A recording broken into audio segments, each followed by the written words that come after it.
que é que eu acho lindo? É que a vida de todos nós era uma vida, pode-se dizer assim, sem sentido, de fato, até o dia. E ouvimos a voz de Deus. E não só ouvimos, mas obedecemos. Quando Deus fala e Deus brada, vocês conhecem a história, Deus diz a Abraão: saia da sua terra, da sua parentela, para a terra que eu vou lhe mostrar. E aí imagina alguém que não tinha relacionamento com Deus, e quando Deus fala com ele, não era como a gente hoje, que nós temos a Bíblia Sagrada, nós temos até a própria história, nós temos a igreja, nós temos uma caminhada. É muito mais simples crer, é muito mais simples entender, né, do que antigamente.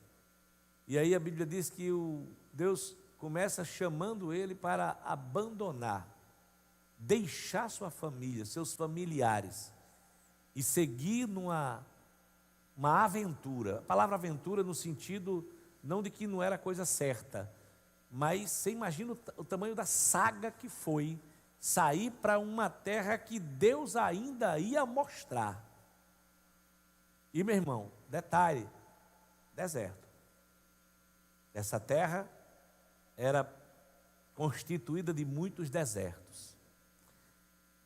Mas o que eu acho lindo é que o nosso pai da fé, ele ouviu, ele creu e ele obedeceu. Saiu peregrino, direcionado pelo Senhor. Se você for analisar, se você for ler o texto ali de Gênesis 12 em diante, você vai ver Abraão chegando, e todas as vezes que ele chegava, que se instalava, ele levantava um altar ao Senhor, e ele começa a desenvolver um relacionamento íntimo com Deus. Mas mesmo assim, a Bíblia diz que se abate uma fome sobre aquela terra. Presta atenção, se abate uma fome sobre a terra, isso não quer dizer que se abateu uma fome sobre Abraão, mas a terra onde Abraão estava. Abraão desce para o Egito e passa por problemas seríssimos, né? Quando ele, numa estratégia, pede que sua esposa diga que ela realmente esconda que ela é mulher dele, que ela fale que é irmã, porque ela era uma meia-irmã. Perceba que foi um momento muito difícil da vida de Abraão. Estreito, fome, e agora uma instabilidade terrível no seu casamento, com risco de morte. Por que é que ele toma essa atitude? E realmente é o nosso pai da fé, mas ele realmente titubeou nesse momento. E isso para mostrar que todo homem também tem as suas limitações, irmãos. Super-homem, eu costumo dizer que só teve um, é Jesus, certo? Então a Bíblia diz que passou por um processo muito difícil, ao ponto de Deus ferir o faraó, e o faraó entender que era a mão de Deus por causa de Sara. Você imagina que isso não é de um dia para a noite, isso não é de uma hora para outra. E aí o faraó chega para Abraão e diz: cara, como é que você faz um negócio desse?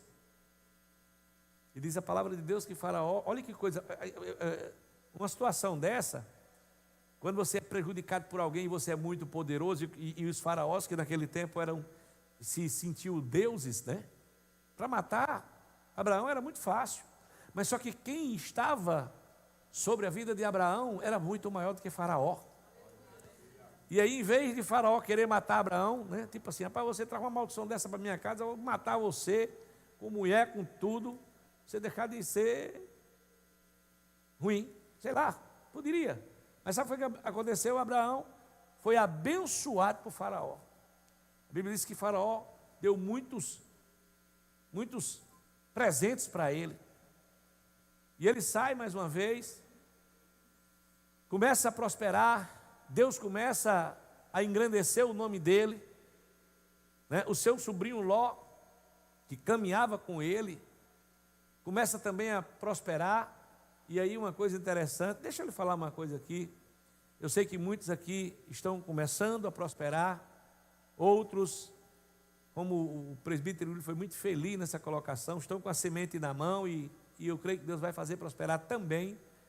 Mas deixa eu lhe falar uma coisa, não permita que nenhuma prosperidade, e nem também a luta, afaste você das pessoas que você ama. Afaste você do propósito que Deus lhe deu. Porque a bênção de Deus era sobre Abraão. A verdade é essa mesmo. Mas Ló foi ricamente abençoado porque estava com Abraão. E a palavra aqui não é para pregar sobre Ló, mas é muito importante entender que aí a coisa começa a crescer, começa a ser ricamente abençoada, e em vez de Ló ter ali um entendimento, um respeito por Abraão, os pastores começam a se bicar, a ter problemas, e aí eles decidem se separar.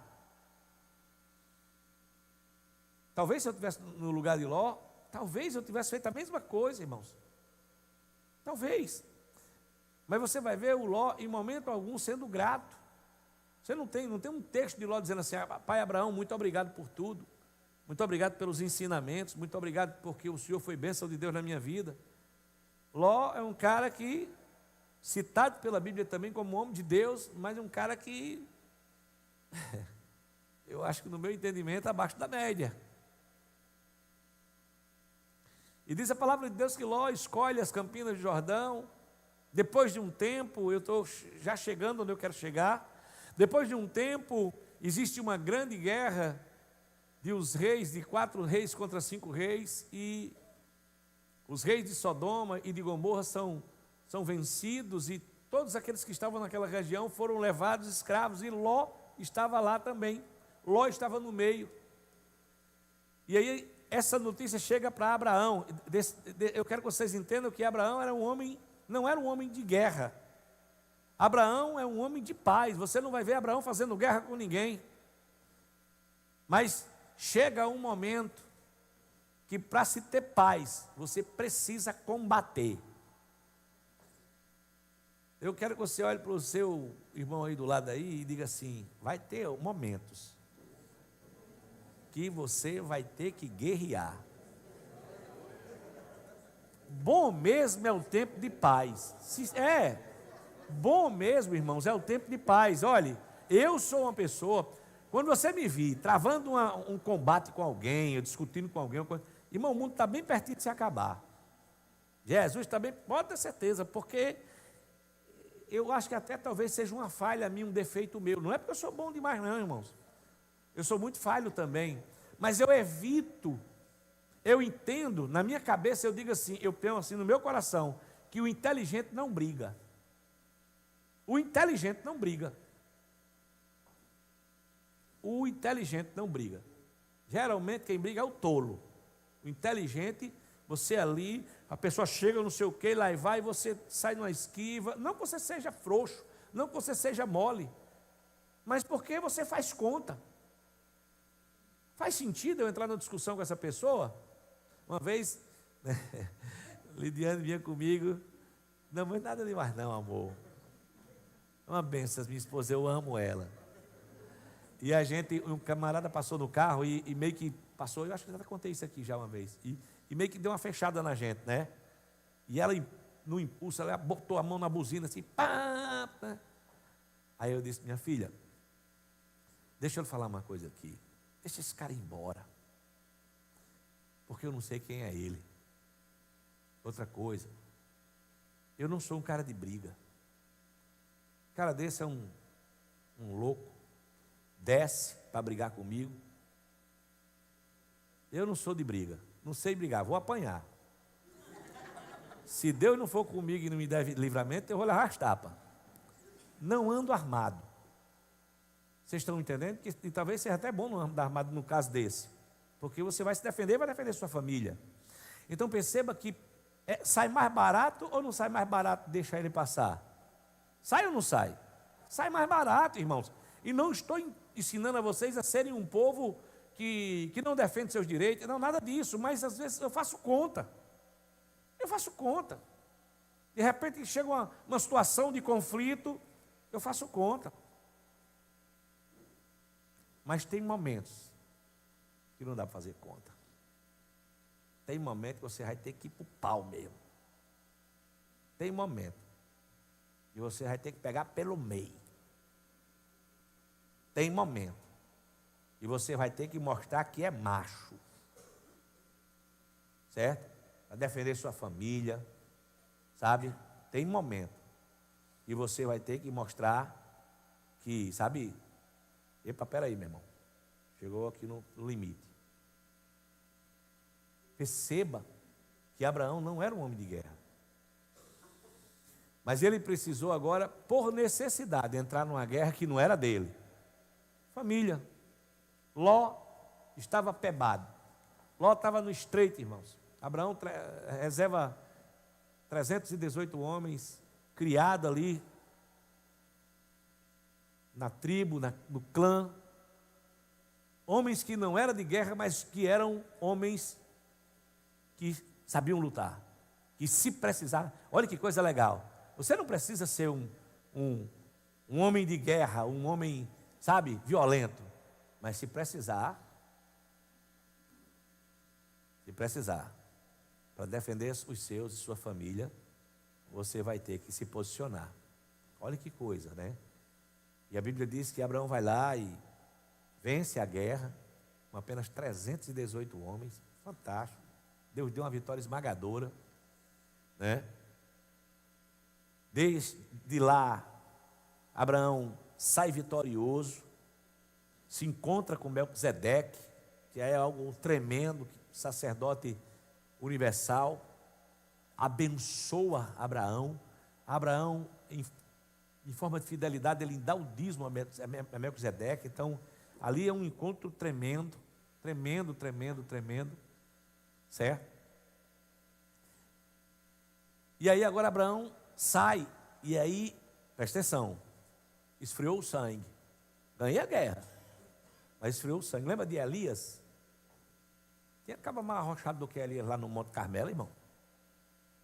Meu irmão, Elias estava cheio de Deus, sabe? Quase 800 profetas de Baal, chama a nação para assistir um combate. Elias não só ora e desce fogo do céu, como também passa fio de espada e mata quase 800 profetas de Baal. Meu amigo, foi um combate, foi um negócio violento, sabe? Direcionado por Deus. Mas, quando foi com pouco tempo, uma mulher manda uma carta para Elias, ou manda um recado para ele, e ele se apavora. Olha que coisa. Olha como a gente muitas vezes, né, pode, em momentos da nossa vida, ter respostas diferentes, e diz a palavra de Deus que eu creio que Abraão deve ter esfriado o sangue, deve ter dito assim: amigo, até então eu estava em paz aqui na terra, até então não tinha problema com ninguém, mas agora eu fiz guerra, e você sabe, nações passaram séculos guerreando entre si, por causa às vezes de uma desavença, de uma disputa de terra. E Abraão com certeza começou a colocar isso talvez no coração. Abraão começou talvez a temer. Puxa, eu sou apenas uma tribo pequena. Abraão não era uma nação poderosa, era uma tribo pequena. Então facilmente alguém pode vir e dizimar nossa existência. E provavelmente numa dessas noites, presbítero Neto, em que a gente fica sem dormir, pensando no que pode vir a acontecer, angustiado, porque isso é normal de quem sai para o combate. Aí a Bíblia diz que, dentro da tenda, Deus dá uma visão para Abraão e fala. E a primeira coisa que ele fala, está escrito, aleluia, ele aparece em uma visão em Abraão e diz assim: não tenha medo. Irmãos, eu sei que a questão do medo, e eu tenho os meus medos também, né? Mas não temas, é uma palavra que Deus fala sempre para o seu povo. Porque realmente o medo, irmãos, ele é algo tão terrível que ele pode paralisar um profeta como o profeta Elias. Ele pode angustiar um homem como Abraão, com um chamado extraordinário. E aí Deus ele chega e diz assim: não tenha medo. E completa dizendo assim: eu sou o seu escudo. Meu Deus. Irmãos, você sabe o que? Você pode estar dentro de uma fortaleza, dentro de um tanque de guerra. Você pode ter um escudo. Na verdade, o escudo era uma arma de defesa, muito usada nas guerras. Mas Deus chega para Abraão e diz assim: ei, eu, o Deus Todo-Poderoso, sou o seu escudo. Eu lhe protejo. Você quer uma palavra mais forte do que essa? Abraão podia estar dizendo assim, mas, ei, Deus já tinha abençoado Abraão. Deus já tinha feito Abraão um homem rico. Abraão já era um homem de posses. Só para você ter uma ideia, só homens que saiu para a guerra foram 300 e tantos homens. Então imagina quantos escravos ou livres, mas que caminhavam com ele. Então Abraão já era um homem muito rico. Abraão era um homem muito abençoado, inclusive agora ganhando guerras, porque naquela época quem ganhava uma guerra ficava famoso, muito famoso. E aí Abraão ele chega e diz assim: beleza, tudo bem, você vai ser o meu escudo, muito bem. E Deus continua dizendo assim: eu tenho muitos vouchers para a sua vida. Olha o que é que Deus diz: não tenha medo, eu sou o seu escudo e lhe darei uma grande recompensa. Em algumas versões diz: eu sou o seu galardão, eu lhe darei galardão. Galardão é recompensa, Deus. Aí você imagina que, primeiro, proteção e bênção. Pronto, Deus está dizendo assim: ei, Abraão, eu sou quem protege e eu sou quem abençoa. Acabou, fechou. Coisa linda, irmãos. Deus falando com ele, no meio talvez de um momento de angústia. E eu quero abrir um parênteses aqui, quero dizer para você que o mesmo Deus que bradou na tenda de Abraão é o Deus que lhe chamou, lhe comprou. É o Deus que tem feito prodígios, milagres e maravilhas na sua vida. Eu não sei em que momento do combate você está. Talvez você esteja no meio do fogo, no meio do quente do combate. Irmãos, eu estava vendo ali, estudando esses dias sobre Josué no combate. Josué quando estava combatendo. E Josué precisava, irmãos, eu acho lindo isso. Josué precisava de mais tempo para vencer a guerra. No meio de um combate. Não era que Josué estava no meio de uma conferência de oração. Josué estava no meio de 60 dias de jejum. Não, Josué estava, meu irmão, no fio da espada, meu irmão, matando gente, combatendo. E de repente Josué diz assim: Senhor, eu vou... Olha que loucura que Josué pede. Eu vou precisar de mais tempo. Se anoitecer, eu vou ser prejudicado. E você está pensando, alguém diz: não, ele deve ter orado uma meia hora. Você imagina, o cara com a espada aqui, meu irmão, arrancando cabeça de gente. Você está pensando que era conversa de comadre? Guerra sangrenta, brutal. Eram as guerras do passado. Eu imagino que Josué talvez ou clamou, ou apenas em sua mente pediu ao Senhor. Uma loucura.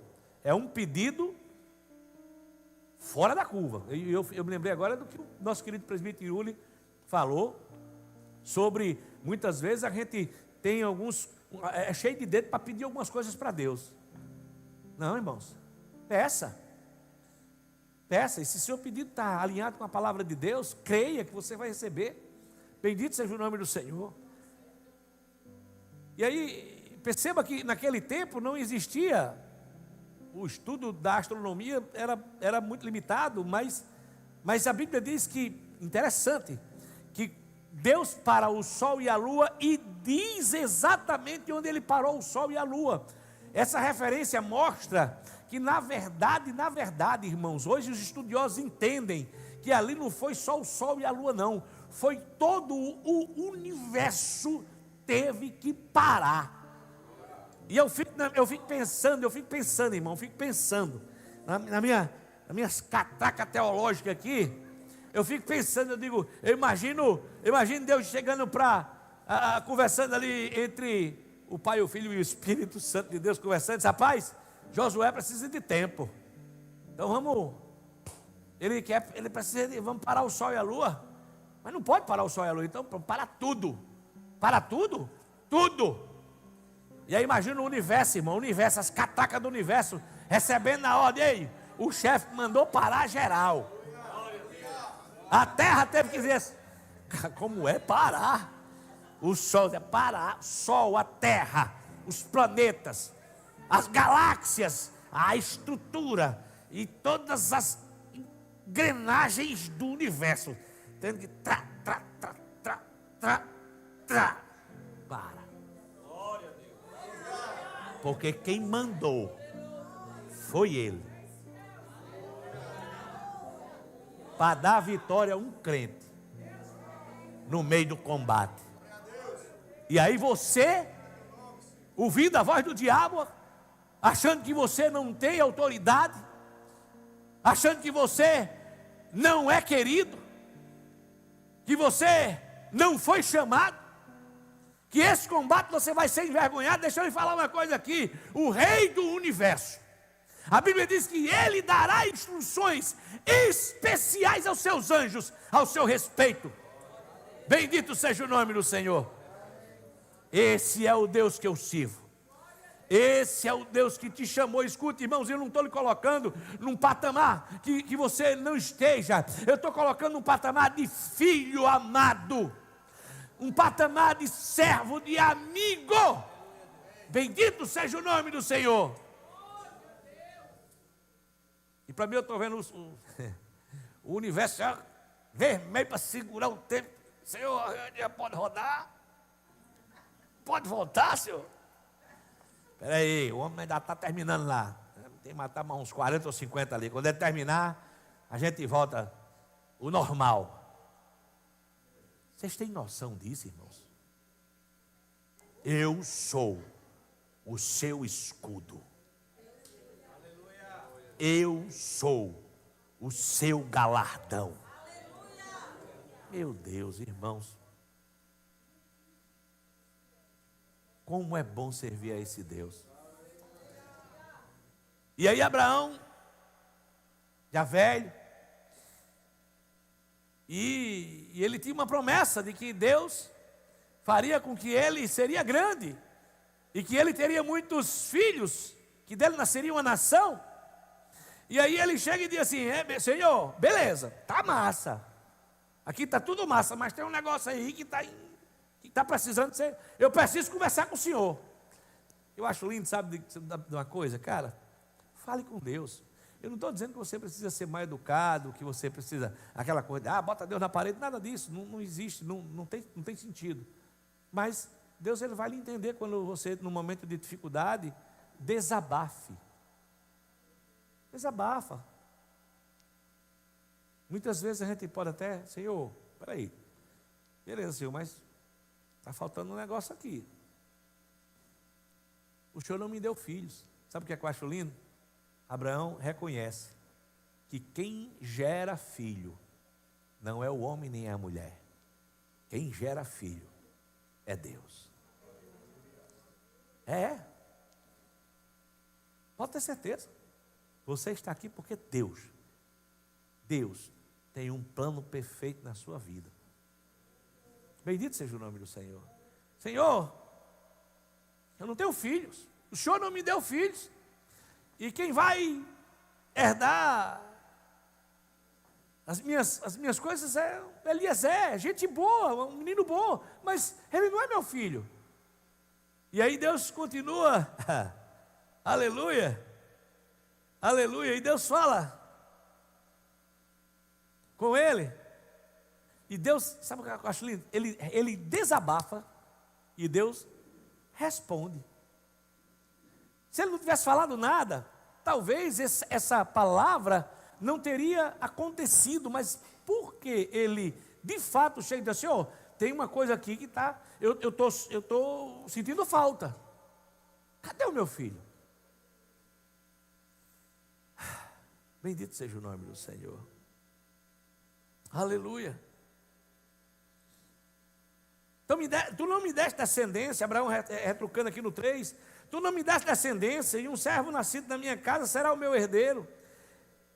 E aí o que a palavra de Deus diz no versículo 4, eis que a palavra do Senhor veio a ele, dizendo, este não será o seu herdeiro, pelo contrário.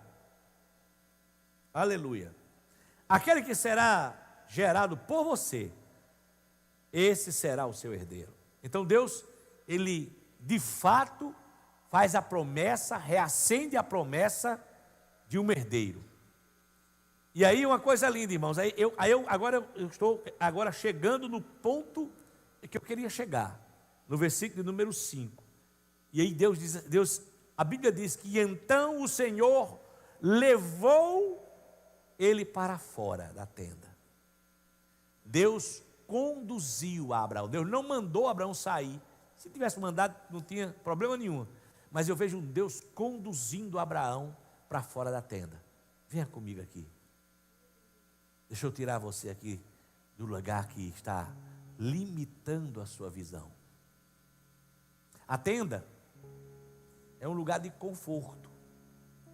A tenda é um lugar de proteção. A tenda é um lugar em que as suas mãos fabricaram.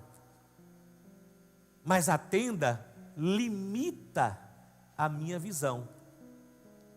Quando nós estamos dentro da tenda, irmão, a gente só vê pano e tranqueira. Imagina o monte de bugiganga que tinha lá dentro da tenda de Abraão. O imóvel não era que nesse de agora. Mas Deus conduz a Abraão. Vem aqui.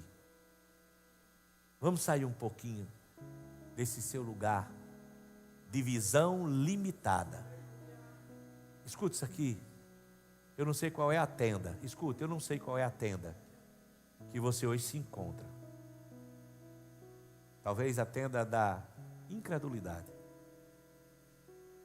Talvez a tenda da luta conjugal. Talvez a tenda da luta financeira. Talvez a limitação da sua fé. A sua fé está pequena. Mas Deus nessa noite, sabe o que é que Deus queria que eu colocou no meu coração? Era que todos nós, porque vai ficar meio bagunçado, saíssemos aqui agora, saíssemos daqui e fôssemos ali para fora e olhassem para o céu. Deus conduziu Abraão para fora da tenda e disse assim: agora olhe para o céu. Deixa eu lhe falar uma coisa aqui. A tenda é quando a gente está olhando para as coisas da terra. A tenda é quando muitas vezes as nossas visões estão limitadas, embaçadas, e gera angústia, medo, e eu lhe entendo perfeitamente. Mas Deus está convidando você para sair. Eu não sei se você já esteve no interior, lá na fazenda dos meus avós. Na fazenda dos meus avós. Pois é, opa, boa.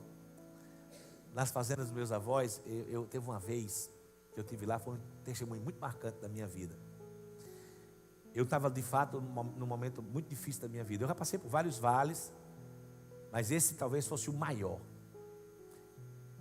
E eu estava deitado numa rede, lá no galpão. A fazenda tem várias coisas, no meio da casa grande que a gente chama, a gente armava umas redes. E você orar numa rede é uma tribulação, né, irmão? Como é que você ora numa rede? É difícil demais, nem para se escorar presta, né? E eu deitado na rede, uma prova muito grande, irmão, mas muito grande. Eu não sei nem como é que eu vivia naquele tempo. E aí eu orando e pedindo ao Senhor, sabe, que o Senhor me desse vitória, me desse graça, E aí, dentro daquela rede, Deus brada no meu ouvido. Naquele dia eu ouvi a voz de Deus. Deus dizendo assim: vou te abençoar. Eu abri um sorriso, lembro como se fosse hoje. Eu abri um sorriso e dormi. Acordei no outro dia bem cedo, madrugada. E fui para um batente que a gente chama, a linguagem da gente, uma balustrada. Não sei nem se você sabe o que é isso. Na verdade é um muro bem grande que tem lá, do lado da casa. E eu sentei naquela balustrada, de madrugada, e o céuzão muito escuro, né? Parecia que as estrelas estavam mais próximas. E eu vi aquele céu, e comecei a orar ao Senhor e se alegrar com Deus. E quando começou a quebrar a barra, eu saí caminhando para, a gente chama de a manga, que a gente chama, na fazenda, a manga é onde tem o açude da fazenda. E eu fui caminhando para a manga. E eu caminhava para a manga, escute, há poucos dias atrás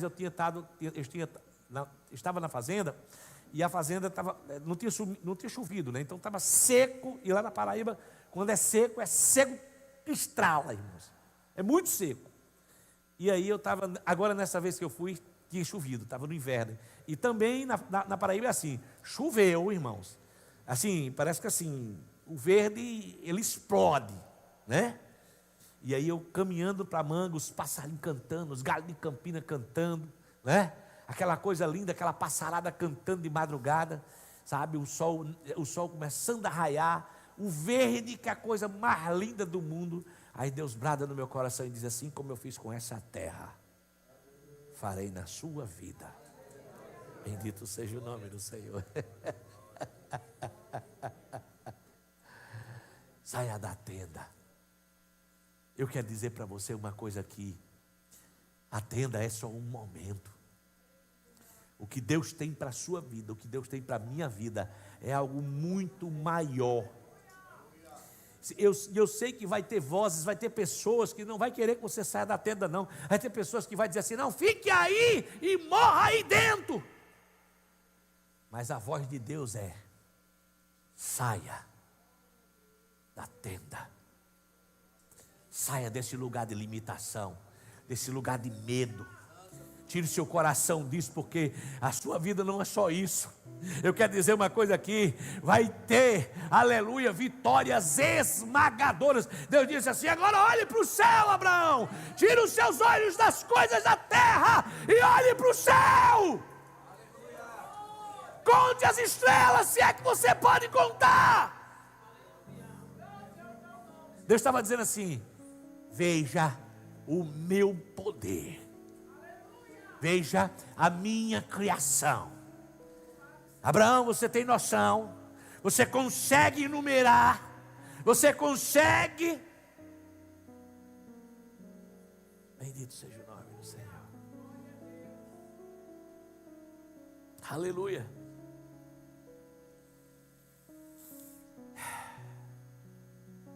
E aí Deus diz assim, e eles estão falando sobre o quê? Sobre uma limitação. Eu não sei qual é a sua limitação. Eu não sei qual é a luta. Sabe? Eu não sei.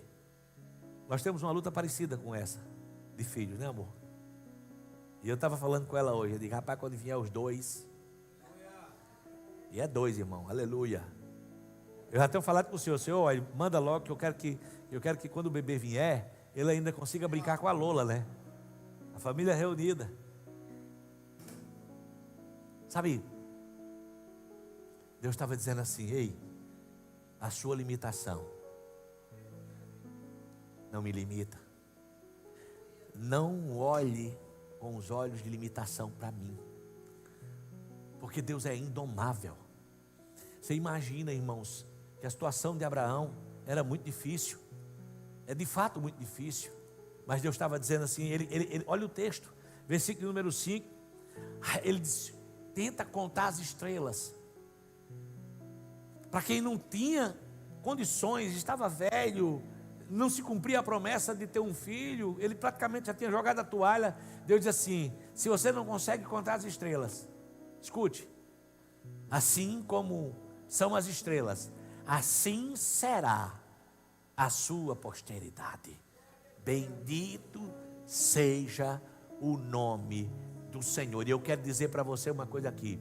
Eu não sei qual é a área, talvez seja uma área financeira, talvez seja uma área sentimental, mas eu quero dizer uma coisa aqui. Assim como Abraão não conseguia enxergar, e talvez você não esteja conseguindo enxergar, Deus está bradando nessa noite dizendo assim: vai ter choro. Só que o único choro que quebra todos os choros é o choro do nascimento. É o choro mais especial que existe, é o choro de um bebê nascendo. E Deus fala ao seu coração nessa noite: vai ter choro. Vai ter choro de Isaac.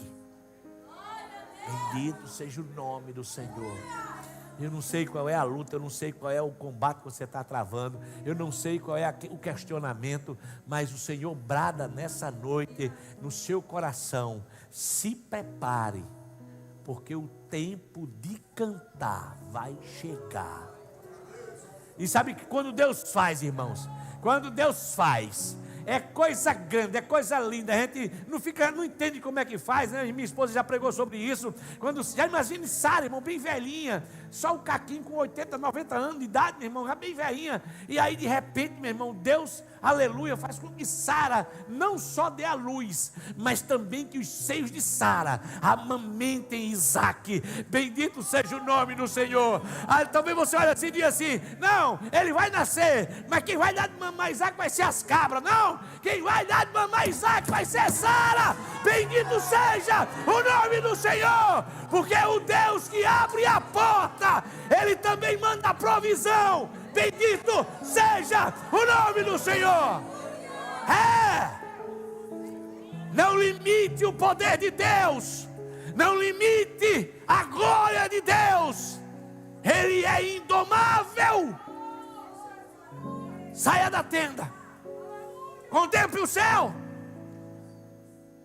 Está vendo aqui, Roberto, meu querido amado irmão Roberto, testemunho vivo, irmãos. Roberto, hoje é uma bênção, me deu uma notícia muito boa, que agora vai ser mestre, né? Encarregado, né? Olha que coisa linda, irmãos. Olha o que Deus faz na vida de um homem, para a glória de Deus. Eu estou falando isso para a glória de Deus. Talvez se alguém chegasse para Roberto nos momentos difíceis da vida dele e dissesse assim: Roberto, um dia você vai ser encarregado de uma empresa, de uma firma grande. Ele ia dizer assim: rapaz, esse cara bebeu, só pode, não tem sentido, não tem condições. Mas Deus, Ele faz, irmãos. Nós não podemos limitar. Eu fiquei tão feliz, irmãos, quando essa menina cantou esse hino que ela cantou agora de noite, que a menina de Raimundo cantou. Cara, que é isso? Sabe? Foi exatamente o que estava no meu coração. E Deus encheu meu coração, disse: não pare. Não pare de sonhar. Não pare de planejar. Não pare. Eu me lembro quando, com muita graça, eu quero agradecer a Fabiano e minha esposa, os irmãos que fizeram irmãos, aquilo ali foi muito profundo, porque foram palavras-chave do meu testemunho. Teve um momento na minha vida que eu achava que nunca iria pastorear, porque aos meus olhos era impossível. Mas nós não podemos limitar o Senhor, nós não podemos limitar o poder de Deus. Ah, pastor, mas faz tanto tempo. Deus, Ele não está limitado ao tempo. Ah, pastor, mas a promessa era para quando eu morava no interior. Deus também não está limitado a lugares. Ele faz. Imagina José no Egito. Você imagina um garoto que tinha tudo para viver uma vida, sabe, de angústias, muitos fracassos, muitas pancadas. José levou muita pancada, irmão. José foi vendido pelos irmãos, né? Quando pensou que estava melhorando as coisinhas, se levanta para desgraçada para dar em cima do bichinho. E ele com aquele menino é crente demais. Leva cadeia, dificuldade, luta. Sabe? Você imagina, irmãos, a gente vê a história aqui, é linda, escrita, você já conhece o final, mas se coloca no lugar de José, dentro da cadeia, né? Dentro de uma cadeia, de uma masmorra, sem perspectiva nenhuma, e os sonhos que Deus tinha dado a ele, você acredita que ele também não se perguntava, Senhor, e aqueles sonhos? Como é que é? Eu paro de sonhar? Aquilo era uma doideira da minha cabeça? Irmãos, nós só enxergamos 1 metro. Deus conhece a sua história. Deus está lá no dia da sua vitória esmagadora. Deus está lá no dia do riso. Deus está lá no dia do banquete e da alegria. Deus está lá. Bendito seja o nome do Senhor. Você, sua história não se resume a esse momento. Irmãos, hoje Alexandre fez uma coisa dos pedidos, né? Parabéns, meu filho, muito legal. Mas eu queria que você marcasse essa data. Marca essa data. Se tiver uma caneta, anota na Bíblia aí. O dia que o Deus Todo-Poderoso me desafiou a olhar para o céu. Deus vai fazer coisas grandes. Não terminou não. Isso é apenas um momento. E você vai cantar. E você vai se alegrar no dia da vitória. Saia da sua tenda e olhe para o céu. Que Deus aplique essa palavra no seu coração. Que a sua vida seja pautada literalmente na fé, num Deus que nunca perdeu uma batalha, num Deus que não falha, num Deus que é indomável. Irmãos, o que Deus pode fazer são coisas extraordinárias, sabe? E aí você talvez olhe assim, não, mas é na vida dos outros. Não, é na sua vida. Não é a história de quando às vezes o pastor está trazendo um chicote aí a gente está aqui e diz, rapaz, essa palavra dá certinho para a irmã fulana e tal, se ela estivesse aqui. Não, irmãos, essa palavra é para mim. Se o chicote é para mim no dia, a bênção também é para mim, irmãos. Sabe, tem gente que tem medo de ser abençoado. Não, abrace e creia. A Bíblia diz que quando Deus fala isso, Abraão creu. Creia, irmãos, creia, e você vai ver a glória de Deus. Amém? Deus abençoe.